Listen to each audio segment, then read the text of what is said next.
안녕하십니까. 오늘 말씀은 그 시편 135편에서 137편까지 읽겠습니다. 요절 말씀은 시편 135편 13절 여호와여 주의 이름이 영원하시니이다. 여호와여 주를 기념함이 대대에 이르리로다.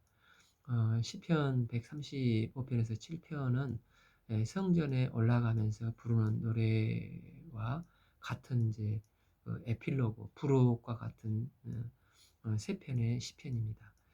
시편 135편은 찬송의 힘을 강조하는 시편으로 찬송을 계속하면 어떤 변화가 나타나는가를 말하고 있습니다. 할렐루야 여호와의 이름을 찬송하라. 여호와여 종들아 찬송하라. 이 여호와의 집 우리 여호와의 성전 곧 우리 하나님의 성전 뜰에 서 있는 너희여 여호와를 찬송하라. 여호와는 선하시며 그의 이름이 아름다우니 그 이름을 찬양하라. 여호와께서 자기를 위하여 야곱 곧 이스라엘을 자기의 특별한 소유로 택하셨음이로다. 내가 알거니와 여호와께서는 위대하시며 우리 주는 모든 신들보다 위대하시도다. 즉 찬송하는 자 성도의 첫 번째 이 본분이 선하시고 아름다운 여호와를 찬송할 때 힘이 있다는 것입니다. 하나님께서 이스라엘을 특별한 이제 소유로 택하셨음은 찬송 중에 하나님이 함께 하시고 거기에 여호와의 위대한 능력이 임하기 때문에 그렇다는 것입니다. 하나님께서 인간에게 하신 한 기능을 주셨는데 찬송하는 기능을 주셨습니다. 이사야서 43장 21절 이 백성은 내가 나를 위하여 지었나니 나를 찬송하게 하려 하심이라. 찬송하는 게 우리를 택하신 목적인데 그 입술로 찬송을 하면 우리가 우리의 가치가 막 올라가게 된다는 것입니다. 때문에 혹시 이제 우리가 질병 가운데 고난 가운데 있을 때 계속해서 하나님을 찬양하고 노래를 부르면 참 병이 낫기도 하고 또 찬송할 때 힘이 생기고 그걸 능히 감당할 능력을 주신다는 것입니다. 역대하 20장에서도 여호사밧이 찬송할 때 대적들의 연합군들을 다 물리쳐 버리지 않습니까? 이처럼 찬송이 강력한 힘이 있다는 것입니다. 성경에 기록된 이제 창조나 출애굽기의 구원이 과거의 사건으로 보이지 않고 찬송을 하게 되면 이 과거의 일이 현재화 된다는 것입니다. 이 과거의 일이 현재화 되면 그러니까 즉 머리로 아는 것이 아니라 찬송을 하는 것을 통해서 창조 역사가 지금 내게 현재적으로 일어나게 되고 또 출애굽 구원 역사가 현재적으로 일어난다는 것입니다. 그 과거의 것을 현재화 시킬 수 있는 능력이 이 찬송에 있다는 것입니다. 그러니까 이제 찬송을 하면서 성경에 있는 활자가 살아서 튀어나와서 우리의 삶 속에서 걸음을 걷고 있는 것 같은 느낌을 갖게 되는 것입니다. 6절에서 7절까지는 창조에 대해서 찬송을 하고 있습니다. 여호와께서 그가 기뻐하시는 모든 일을 천지와 바다와 모든 깊은 데서 다 행하셨도다. 7. 안개를 땅끝에서 일으키시며 비를 위하여 번개를 만드시며 바람을 극관에 내시도다. 창조주 하나님께서 과거뿐만 아니라 지금 현재적으로 이루신다는 것입니다. 안개, 비, 번개, 바람을 만드신 창조주께서 지금도 주관하시고 우리의 삶 가운데 하나님의 뜻대로 이끌어 가시는 것입니다. 그래서 창조주 하나님은 우리를 도우시는데 누가 우리를 당할 수 있겠습니까? 창조주 하나님이 멀리 계시는 게 아니라 지금 현재 나의 삶 가운데 오늘 나의 삶 가운데 동행하시는데 우리가 어떻게 이기지 않는 삶을 살 수가 있겠습니까? 우리는 항상 승리합니다. 때문에 우리는 삶 속에서 찬송을 통해서 승리한 삶을 살 수 있기를 기도합니다. 이제 8절에서 13절은 출애굽의 구원에 대한 찬송을 하고 있습니다. 8절 그가 애굽의 처음 난 자를 사람부터 짐승까지 씌었도다. 9절 애굽이여 여호와께서 내게 행한 표적들과 징조들을 바로와 그의 모든 신하들에게 보이셨도다. 10 그가 많은 나라를 치시고 강한 왕들을 죽이셨도다. 11 곧 아모리 왕 시온 바산 왕 옥 가나안의 모든 고강이로다. 12 그들의 땅을 기업으로 주시되 자기 백성 이스라엘에게 기업으로 주셨도다. 여호와여 주의 이름이 영원하시나이다. 여호와여 주를 기념함이 대대에 이르리로다. 그러니까 출애굽하고 가나안 땅 정복까지 구체적인 예를 들면서 이제 설명을 하고 찬송을 이제 하고 있습니다. 우리가 이제 믿는다고 하지만 똑같은 믿음이 아니지 않습니까? 예를 들어서 마태복음 14장에서 물 위를 걸어가는 베드로가 믿음이 있어서 물 위를 걷지만 이 바람 소리를 보고 물에 빠져버리지 않습니까? 그러니까 온전한 믿음을 끝까지 주님을 바라보고 가는 믿음이 이제 온전한 믿음인데 여기서 말하는 것은 출애굽부터 가나안까지 즉 끝까지 주님 오실 때까지 구체적으로 주님을 믿는 믿음을 가지라는 것입니다. 이제 믿음도 그 생명과 똑같은 것 같습니다. 저도 이제 지난해 뇌경 속으로 중환자실에 있다 보니까 옆에 있는 환자들이 살아있기는 하지만 경각을 다투시는 분들이 꽤 있었습니다. 이제 생명은 있지만 그분들의 생명이 충만한 생명이라고 할 수가 없었습니다. 저도 이제 처음에는 말을 잘못하다가 며칠 후에 말을 좀 할 수 있게 되고 왼쪽 오른쪽이 조금씩 이제 절뚝거리며 걸 수 있을 정도가 되니까 빨리 일반 병실로 옮기고 싶었습니다. 또한 일반 병실에서 재활을 하면서 한 달 정도 있었는데 빨리 또 퇴원을 하고 싶었습니다. 퇴원해서 2, 3개월 계속 이제 산도 다니고 공원도 다니고 만보 걷기 운동을 하니까 주님의 크신 도우심으로 이제 거의 98%가 회복이 되어서 건강을 이제 되찾게 되었습니다. 저는 이 과정을 겪으면서 야, 우리의 신앙도 이런 게 아닌가 하는 생각이 들었습니다.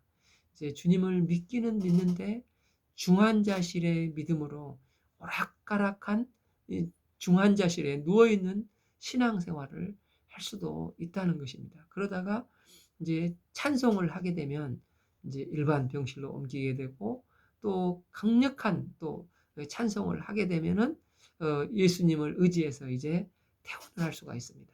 그러니까 호치민이 좋아했던 말 중에 이 불변하는 한 가지로 억만변, 변화되는 만 가지를 대응하라는 말이 있지 않습니까? 우리 성도는 예수님 한 분에 대한 믿음으로 모든 것을 대응하여 승리하는 사람들이라는 것입니다. 이 본 시편처럼 우리 주님은 출애굽 구원부터 요단을 건너 가나안에 들어가기까지 구체적으로 저희와 늘 함께 하시는 분이십니다. 히브리서 13장 8절 예수 그리스도는 어제나 오늘이나 영원토록 동일하시느니라. 예수님은 어제나 오늘이나 영원토록 동일하신 분이십니다. 우리가 이제 이 영원토록 동일하신 주님을 붙들고 그분과 동행하면 이제 중환자실의 믿음에서 건강한 믿음으로 변화될 수가 있다는 것입니다.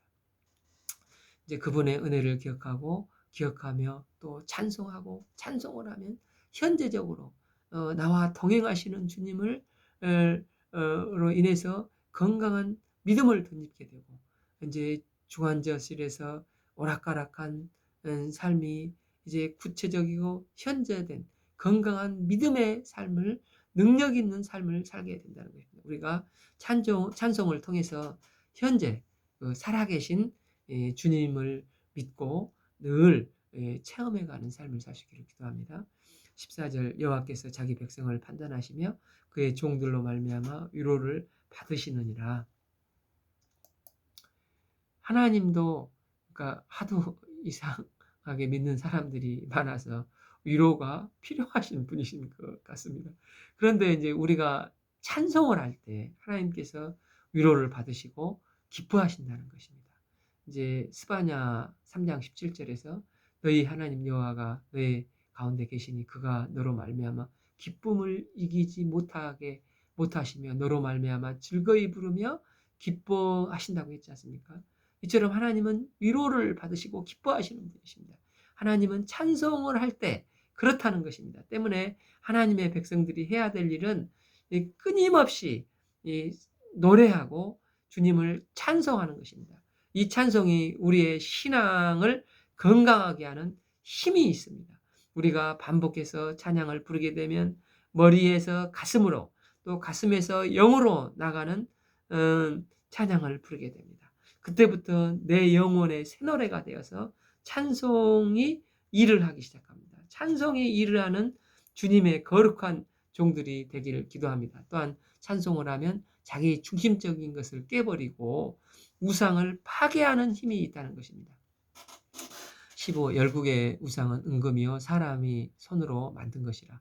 16. 입이 있어도 말하지 못하며 눈이 있어도 보지 못하며 17. 귀가 있어도 듣지 못하며 그들의 입에는 아무 호흡도 없나니 18. 그것을 만든 자와 그것을 의지하는 자가 다 그것과 같으리로다. 우상을 의지하는 자는 우상의 운명과 같이 자기가 똑같이 될 것이라는 것입니다. 골로새서 3장 5절에서 탐심이 우상숭배라고 했지 않습니까? 그러니까 우상숭배를 왜 합니까? 내 욕심과 이 탐심 때문에 한다는 것입니다. 욕심을 버려야지 하면서 무소유 또 무력을 막 주장을 하지만 근데 그러나 잘 안 됩니다. 그러니까 언제 욕심이 깨집니까? 하나님을 찬송하고 하나님을 집중해서 찬양하면 그 욕심이 사라진다는 것입니다. 욕심을 이기는 길은 욕심하고 싸우는 게 아니라 주님을 찬송하는 것입니다. 모든 성도들이 함께 찬송을 하면 우상이 무너져 내리게 되는 것입니다. 우상이 눈에 보이는 것만이 아니라 어떤 이념이나 사상이나 자기 생각이나 계통 철학 이런 것도 우상이지 않습니까? 그래서 출애굽기 이제 20장 그 4절에서 너를 위하여 우상을 새기지 말라고 하지 않습니까? 그러니까 찬송을 하면은 우상이 다 깨져버리는 것입니다. 자기 신념이나 강한 사람이 찬송을 해보라 하면은 멀뚱멀뚱 쳐다보기만 하지 찬송을 못합니다. 때문에 아무나 찬송을 하는 게 아니라 정말 주님의 은혜가 있는 사람 또 찬송을 하면 그래서 내가 무너지고 나는 아니고 예수님께서 살아 역사하시는 것입니다. 우리가 늘 새노래와 같은 찬송을 통해서 우리의 본분을 찾고 말씀을 현재화시키고 건강한 신앙을 갖고 그 지긋지긋한 거짓된 자아를 깨뜨리고 주님을 왕으로 모시고 참 주님의 영광을 드러내는 승리하는 삶을 살 수 있기를 기도합니다. 19절 이스라엘 족속아 여호와를 송축하라. 아론의 족속아 여호와를 송축하라. 왜 모세도 아니고 아론입니까? 이제 아론이 제사장의 조상이기 때문에 그렇습니다. 그 레위 족속아 여호와를 송축하라. 여호와를 경외하라. 너희들아 여호와를 송축하라. 20일 예루살렘아 계시는 여호와 시온에서 찬송을 받으실지어다. 할렐루야. 이제 시편 136편은 감사의 힘을 강조하는 시편입니다. 그러니까 돌림 노래처럼 솔로로 누군가가 선창을 하면 따라서 후렴구로 이제 합창으로 찬양을 한 것입니다. 그래서 그 인자하심이 영원하리로다. 이 후렴구로 마치 그 우리 민요 중에 옹예야 하는 것처럼 모든 절마다 반복되게 그 인자하심이 영원하리라를 하고 있습니다. 그러니까 본 시편은 이 감사는 어떤 조건이 아니라 인격 그 감사로 범사에 감사하는 사람이 되라는 것입니다. 1. 여호와께 감사하라. 그는 선하시며 인자하심이 영원하리로다. 이 신들 중에 뛰어난 하나님께 감사하라. 그 인자하심이 영원함이로다. 3. 그들 중에 뛰어나신 주께 감사하라. 그 인자하심이 영원함이로다. 이게 서론이라고 할 수가 있는데 특별히 감사의 내용이나 조건이 없고 그냥 인격으로 감사하는 사람이 되라는 것을 강조하고 있습니다. 골로새서 3장 15절에 그리스도의 평강이 너희 마음을 주장하게 하고 또 감사하는 자가 되라고 했습니다. 그러니까 감사하는 자가 되기 위해서는 그것이 필요한 것이 무엇입니까? 어떤 마음이 감사하는 마음이 됩니까? 빚진 자의 마음이 있을 때 감사하는 삶을 살게 됩니다. 저는 이제 밥을 먹으면 시골 출신이어서 그런지 특별히 남기는 법이 거의 없습니다. 어릴 적부터 이제 어머님이 농부가 이 쌀 하나를 만들기 위해서 얼마나 많은 수고와 과정을 겪었는지 아느냐 수없이 이렇게 말씀을 들어서 인제 돈 주고 비록 내가 사 먹지만 마음 깊은 곳에는 이 한 그릇의 밥을 먹기 위해서 얼마나 많은 사람들이 땀을 흘렸는가. 무언 중에 이렇게 빚진 마음이 있고 또 감사하는 마음이 나옵니다. 그러니까 감사는 입에서 나불거리면서 나오는 것이 아니라 생각과 또 땡크 감사가 같은 어근이라고 했지 않습니까? 그래서 생각을 하면 빚진 자의 마음이 떠오르고 그러면은 자연스럽게 감사가 나오는 것입니다. 그래서 이제 그 사도 바울도 이제 그 빚진 자의 마음이 있었습니다. 로마서 1장에서 내가 빚진 자라 하지 않습니까? 만삭되지 못한 자 같은 자신을 다메섹 도상에서 구속해 주신 은혜가 너무 컸습니다. 또한 우리가 주를 믿기까지 얼마나 많은 분들의 희생과 헌신과 또 중보기도가 있었습니까? 정말 우리가 주의 은혜로 구원받고 그나마 사람 구실을 하고 사는 게 하나님의 크신 은혜요. 또한 수없이 많은 주의 종들의 희생과 헌신, 이 중보기도 때문에 오늘날 그나마 이 자리에 우리가 서 있는 것입니다. 이 빚진 마음이 있으면 결코 이제 자기 영광이나 자기 과시가 나올 수가 없고 오직 감사하는 마음이 나오게 됩니다. 하나님 감사합니다. 또 집사님 감사합니다.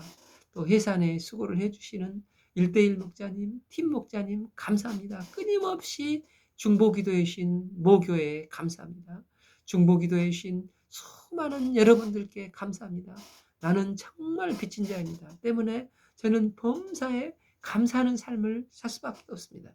이런 빚진 자의 심정을 가진 것이 신앙의 이제 옥토가 된다는 것입니다.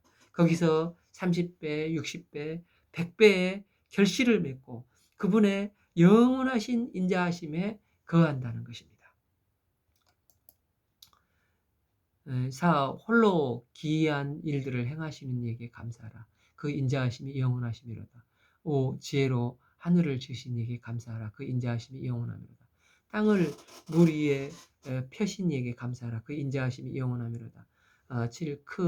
큰 빛들을 지으신 이에게 감사하라. 그 인자하심이 영원하미로다. 8. 해로 낫을 주관하게 하신 이에게 감사하라. 그 인자하심이 영원하심이로다. 9. 달과 별을 밤을 주관하게 하신 이에게 감사하라. 그 인자하심이 영원하미로다. 그러니까 하나님의 창조의 세계를 쭉 나열하면서 하나하나 감사를 드리고 있습니다. 우리도 시인처럼 초월자 되신 하나님의 세계를 바라보면서 눈이 열리고 감사하는 삶을 살 수 있기를 기도합니다. 이런 자에게 그의 인자하심이 영원합니다. 시인은 특별히 이제 홍해를 샘플로 들어서 감사하고 있습니다.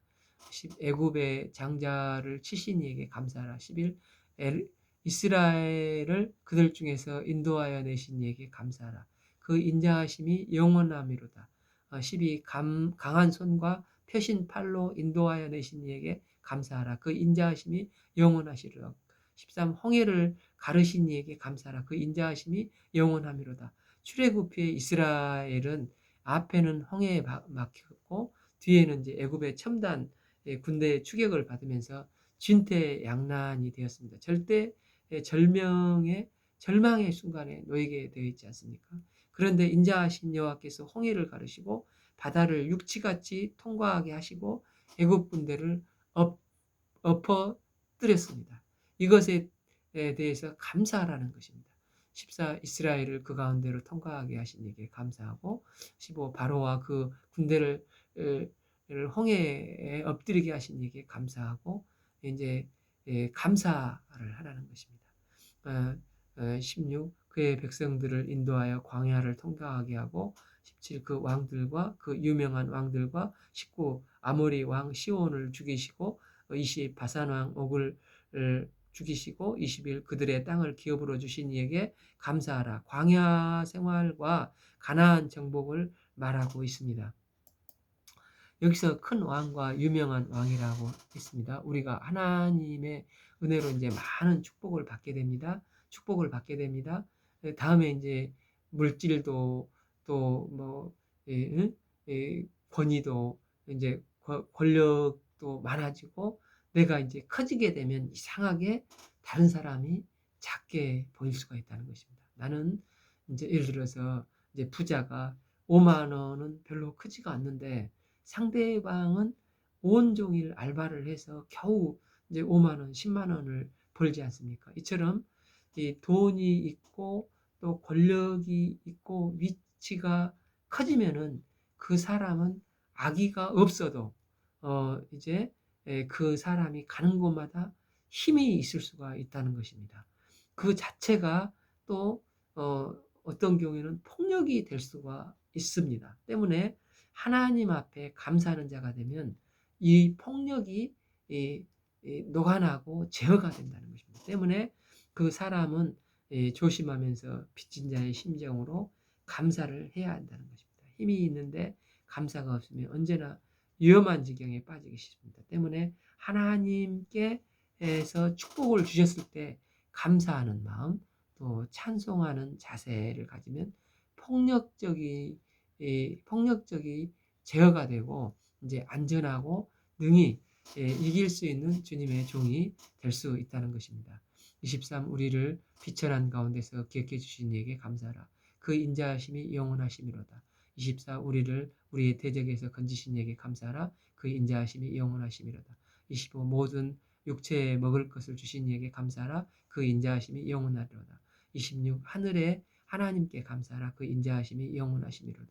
출애굽기 사건은 수없이 나오고 있는데 우리를 비천한 존재였다는 것을 항상 기억하고 비천한 가운데서 우리를 기억하신 이에게 감사하라는 것입니다. 우리가 늘 빚진 자의 심정을 가지고 우리를 기억해 주신 주님께 감사하고 찬송하며 승리하는 주의 종들이 될 수 있기를 기도합니다. 시편 137편은 신앙의 깊이에 관한 말씀입니다. 이제 그늘이 없으면 깊이도 없다는 것을 말해주는 시편이라고 할 수 있습니다. 어떤 사람을 보면 맞아 하고 맞장구를 치며 리액션이 너무 좋은 사람이 있습니다. 그런데 인간이 항상 그렇게 맑을 수는 없고 이제 그런 사람을 보면 오히려 불안할 때가 있을 수가 있지 않습니까? 그러니까 이제 승무원들이 항상 웃는데 웃으려고 웃지 않는 경우가 있습니다. 이제 그 업무적으로 이면에는 이제 고단함이 있을 수가 있습니다. 그래서 하나님께서 우리에게 고난도 주시고 그늘도 주실 때가 있습니다. 왜 하나님께서 우리에게 고난과 그늘을 주시는 것입니까? 이제 깊어지라고 주시는 것입니다. 이제 그늘과 고난이 있으면 불순물이 다 사라지고 오직 살아계신 하나님을 만나게 되는 것입니다. 이제 배경은 이스라엘 백성들이 이제 포로로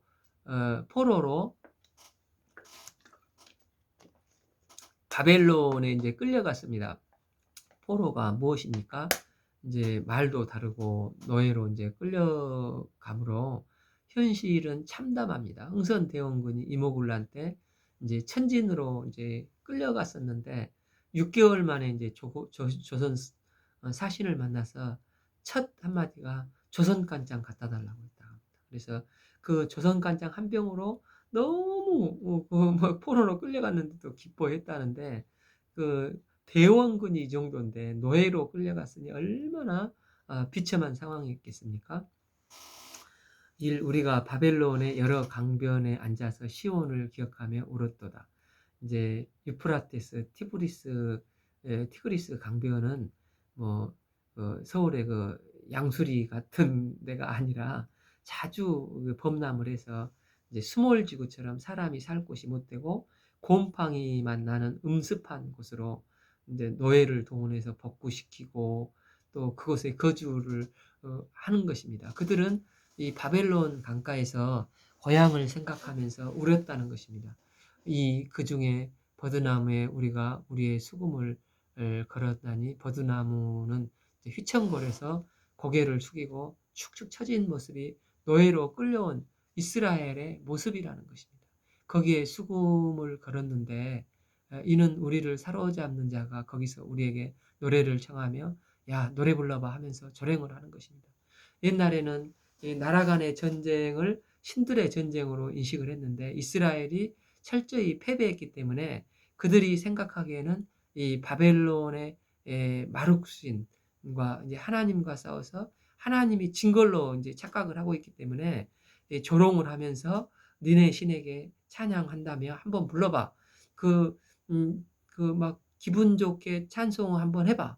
그렇게 하면서 모멸감을 주는 것입니다. 그래서 노래를 못 불렀다는 것입니다. 못 부르면 또 채찍으로 두들겨 팼지 않겠습니까? 지난번 이제 에스라서에 배울 때 이제 에스라서 8장 15절에 무리를 아하와로 흐르는 강가에 모으고 쭉 세어봤는데 레위인 제사장들이 하나도 없어서 다 레위인들을 모으는 장면이 있었습니다. 그 성경에는 없지만 전통에 의하면 레위 찬양대들이 포로로 끌려가면서 전부 오른손 가락을 손가락을 물어 뜯어버리고 이제 바벨론 성전에서 하프를 켤수 없게끔 했다는 것입니다. 그러니까 보니엠의 바벨론 강가에서 리버스 오브 바벨론 팝송이 이제 이 본 시편을 편집한 곡인데 곡 중에서 사악한 자들은 경건한 우리에게 노래를 부르라고 하는데 어찌 우리가 그럴 수 있겠습니까 하는 내용이 있습니다. 그러니까 찬양대 레인들은 쉽게 말해서 하프를 치면서 우상 찬양 인도를 할까봐 전부 손가락을 물어뜯이고 이제 지금은 그 하프를 나무에 걸어버린 것입니다. 때문에 4절 우리가 이방 땅에서 어찌 여호와의 노래를 부를까 신앙 양심상 그렇게 못하겠다는 것입니다. 그래서 또 채찍으로 얻어맞지 않습니까? 그러면서 그들은 그늘과 고난 속에서 희망을 찾기 시작하는 것입니다. 그게 뭡니까? 예루살렘에서 예배드리는 것, 즉 하나님을 찾는 것입니다. 오 예루살렘아 내가 너를 잊을진대 내 오른손이 그의 재주를 잊을지로다. 그래서 그들이 지금껏 의지하던 예루살렘과 성전이 보이는 모든 것이 다 사라지고 하나님만 믿는 신앙으로 순수해지는 것입니다. 우리가 의지할 게 무엇입니까? 오직 주만 바라볼지라 하는 것입니다. 이제 6절 내가 예루살렘을 기억하지 아니하거나 내가 가장 즐거워하는 것보다 더 즐거워하지 아니할진대 차라리 내 혀가 내 입천장에 붙어 노래를 못하게 하겠다는 고백입니다. 얼마나 치욕을 당했고 얼마나 성전으로 돌아가고 싶은가를 말해주고 있습니다. 그러니까 이스라엘은 출애굽을 노래하고 바벨론 포로기를 노래합니다. 또 실제 지금도 2차 대전 이 홀로코스트 학살 기념관에 엄청난 많은 사람들이 그것을 기억한다고 합니다. 그곳의 기념관에 용서는 하지만 그러나 잊지는 않겠다라고 써 있다고 합니다. 그들은 자신들의 이 치욕스러움을 잊지 않는 것이 늘 필요했습니다. 왜냐하면 하나님을 떠났을 때 우리는 이 치욕을 다시 경험하게 될 거라는 것을 알고 있기 때문입니다. 그러니까 내가 어떻게 꼬맨들 예루살렘을 잊고 어떻게 하나님을 잊을 수 있겠느냐. 주님만이 희망이고 주님을 기억하고 그분 안에서 의미를 찾기 시작하는 것입니다. 그러면서 기도의 문이 열리는 것입니다. 그러면서 절망을 딛고 일어나서 참 처음에는 열받는 기도를 합니다. 7 여호와여 예루살렘이 멸망하던 날을 기억하사 에돔 자손을 치소서 그들의 말을 헐어버리라 그 기초까지 헐어버리라 하였나이다. 에돔에게 원수를 갚아달라는 기도를 하고 있습니다. 8 멸망할 때 바벨론아 내 우리에게 행한 대로 갚는 자가 복이 있으리로다. 내 9절 내 어린 것들을 바위에서 메어치는 자는 복이 있으리라. 왜 이렇게 열받아서 기도를 합니까? 포로로 끌려올 때는 이제 시어머니보다 말리는 시누이가 더 밉다는 말이 있지 않습니까? 그러니까 느부갓네살이 예루살렘을 이제 불태우고 성전이 불탔을 때 에돔 사람들은 옆에서 공격도 막 하고 잘 무너졌다, 잘 무너졌다. 또 끌려갈 때도 아이고 고소해라 하면서 놀리던 자들인데 그들이 이제 미워 죽겠다는데 이걸 하나님 앞에서 보복을 해달라고 기도를 하고 있는 것입니다. 또 바벨론은 당한 대로 갚아달라는 기도입니다. 이게 무슨 뜻입니까? 이 기도를 그대로 보지 말고 이런 고난과 흑암의 그늘에 있던 사람들이 이제 하나님 앞에 부르짖기 시작한다는 것입니다. 즉 기도의 문이 열리기 시작했다는 것입니다. 이전까지는 이스라엘이 좌절하고 늘 널브러져 있다가 이제 하나님 앞에서 다시 기도를 붙잡기 시작한다는 것입니다. 이 포로로 끌려와서 내면에 응어리져 있는 이 한 맺힌 문제들을 주님 앞에서 있는 모습 그대로 꺼내놓기 시작한 것입니다. 사람에게 그렇게 하는 것은 문제가 되지만 하나님 앞에 기도를 하면은 하나님은 다 받아주십니다. 지금까지 그들은 슬퍼도 안 슬픈 척 위장을 했고 이제는 그러나 하나님 앞에서 진실되게 서게 되었다는 것입니다. 언제 진실이 나옵니까? 이 고난 중에 이 밑바닥까지 내려갈 때 진실이 나옵니다. 그때 마음을 쏟아붓게 됩니다. 때문에 그늘이 있으면 더 깊어지는 것입니다. 나의 분노와 아픔을 주님께 다 쏟아부으면 주님은 우리의 응어리를 다 받아주십니다. 기도의 문이 열리기 시작한 것입니다. 그러면서 점점 하나님의 뜻대로 구하는 성숙한 기도로 나가는 것입니다. 그늘이 있으면 깊이가 있습니다. 그늘 속에서 하나님을 찾고 더 깊어지는 주의 종들이 되기를 기도합니다. 오늘 말씀은 시편 135편에서 137편까지 읽겠습니다. 감사합니다.